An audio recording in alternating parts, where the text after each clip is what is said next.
Footloose in Agra by Ruskin Bond. It is difficult to view the Taj at noon. The sun strikes the white marble, and there is a great dazzle of reflected light. I stand there with averted eyes, looking at everything: the formal gardens, the surrounding walls of red sandstone, the winding river, everything except the monument I have come to see.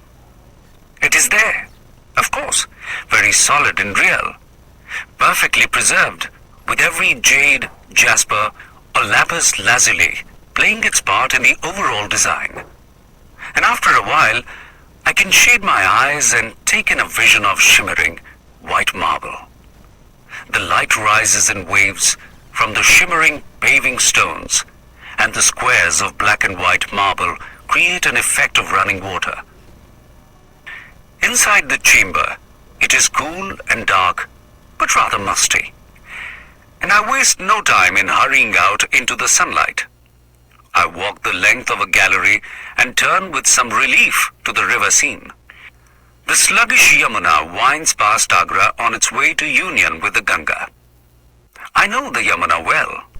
I know where it merges from the foothills near Kalsi, cold and blue from the melting snows. I know it as it winds its ways through fields of wheat and sugarcane and mustard across the flat plains of Uttar Pradesh, sometimes placid, sometimes in flood. I know the river at Delhi, where its muddy banks are a patchwork of clothes spread out by the hundreds of washermen who serve the city, and I know it in Mathura, where it is alive with huge turtles. Mathura, sacred city, whose beginnings are lost in antiquity. And then the river winds its way to Agra, to this spot by the Taj, where parrots flash in the sunshine, kingfishers swoop low over the water, and a peacock struts across the lawns surrounding the monument. I follow the peacock into a shady grove.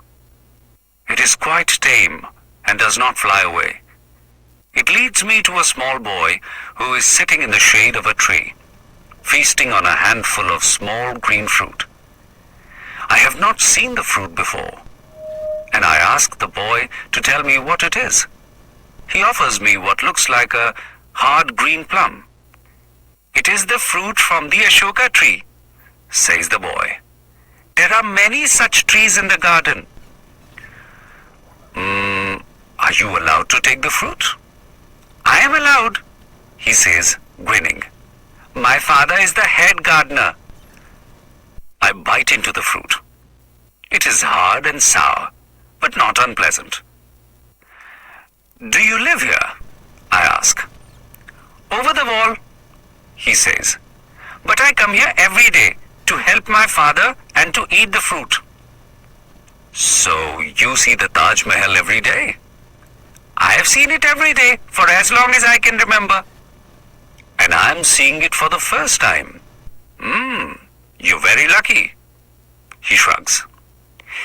"If you see it once or 100 times, it is the same. It doesn't change." "Don't you like looking at it then?"